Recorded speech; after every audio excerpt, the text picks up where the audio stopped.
سمندروں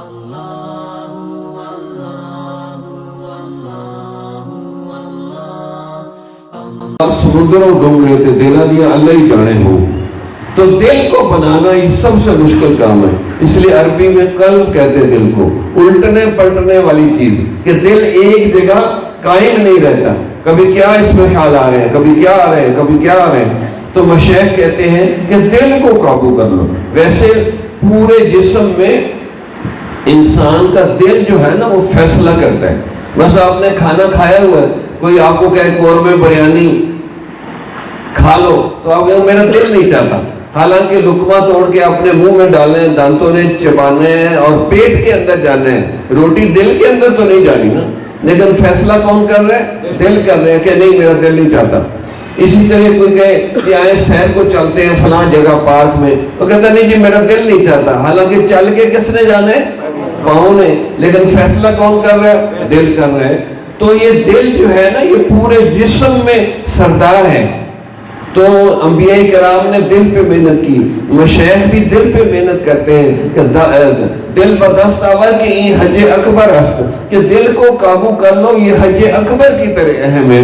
تو اسی لیے دل اگر قابو ہو گیا تو کام آسان ہو جائے گا، دل اگر قابو میں نہیں ہے تو یہ مشکل کام ہو جائے گا۔ تو اس لیے کوشش کریں کہ ہم ہر وقت دل کے اوپر توجہ رکھیں، دل کی نگرانی کریں کہ یہ کیا سوچتا ہے، اور اس کو ایک ہی بات ہم نے سوچانی ہے کہ دل اللہ اللہ کے اوپر ٹک جائے، نافرمان بن گئے۔ تو اس لیے ہر گھڑی ہر آن یہ رکھنا ہے دھیان کہ میرا دل کہہ رہا ہے اللہ اللہ اللہ۔ حدیث قدسی انا عند ظن عبدی بی او کما قال صلی اللہ علیہ وسلم، یہ دھیان رکھے گا کہ میرا دل کہہ رہا ہے اللہ اللہ اللہ، انشاءاللہ اس حسن ظن کی وجہ سے اللہ تعالیٰ کبھی نہ کبھی آپ کے دل کو اللہ اللہ کرنے کی توفیق دے دے۔ سبحان اللہ۔ اب یہ بوڑھے بھی کر سکتے ہیں، بچے بھی کر سکتے ہیں، عورتیں بھی کر سکتی ہیں، ہر کوئی کر سکتا ہے۔ تو اس لیے ہماری پہچان کس سے ہونی چاہیے کہ ہم اللہ والے ہیں۔ اب دیکھو دعوت و تبلیغ والے لوگ کام کرتے ہیں، تبلیغ کا لوگ کہتے ہیں تبلیغی جماعت، حالانکہ مولانا الیاس نے اس کا نام نہیں رکھا تھا تبلیغی جماعت، ان کے کام کی وجہ سے خود بخود ان کا نام تبلیغی جماعت بن گیا۔ اسی طرح اللہ والے کثرت سے اللہ اللہ کرتے ہیں تو لوگ خود ہی ان کو کہتے ہیں یہ اللہ والے ہیں۔ تو اب ہر بندہ اللہ والا بن سکتا ہے کہ وہ کثرت سے اللہ کا نام لے گا تو اللہ والا بن جائے گا۔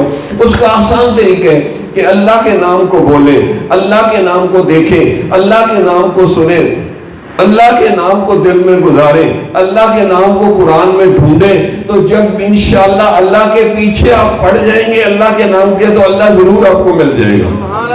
مایوس نہ ہو، ریاضت کا صلہ ملتا ہے کہ محنت کوشش کا صلہ ملتا ہے، مایوس نہ ہو، ریاضت کا صلہ ملتا ہے، لوگ سچ کہتے ہیں ڈھونڈے سے خدا ملتا ہے، گھر بیٹھے نہیں خدا ملے گا، ڈھونڈیں گے، کوشش کریں گے، محنت کریں گے، اللہ اللہ کریں گے، کسی اللہ والے کے پاس آنا جانا رکھیں گے تو پھر اللہ ملے گا۔ ایک بزرگ تھے ہندوستان میں، کوئی بندہ اس کے پاس آتا تو حضرت کہتے ہیں بھائی کوئی محنت مجاہدہ کرو گے یا کوئی مفت میں کام کروانا ہے؟ تو وہ کہتے ہیں جی میں محنت مجاہدہ کروں گا۔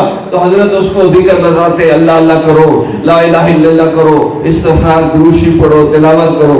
تو کئی ماتھڑ ہوتے ہیں کہ نہیں جی حضرت ہمارا تو کام مفت میں کر دے، کیونکہ آج کل مفت خورے زیادہ ہے نا، ہم مدرسوں میں مفت کا کھانا کھاتے ہیں، 8 سال مفت میں پڑھتے ہیں، اسی طرح بہت سی مفت کی چیزیں ہیں۔ تو وہ کہتے جی ہمیں تو حضرت مفت میں ہمارا کوئی کام کر دے۔ تو حضرت کہنے لگے کثرت سے آنا جانا رکھو، کسی دن میرے اوپر اللہ کی محبت کا غلبہ ہوگا تو مفت میں آپ کو اللہ تک پہنچا دوں گا۔ اس لیے میں کہتا ہوں اللہ والوں کی صحبت سب سے اہم چیز ہے۔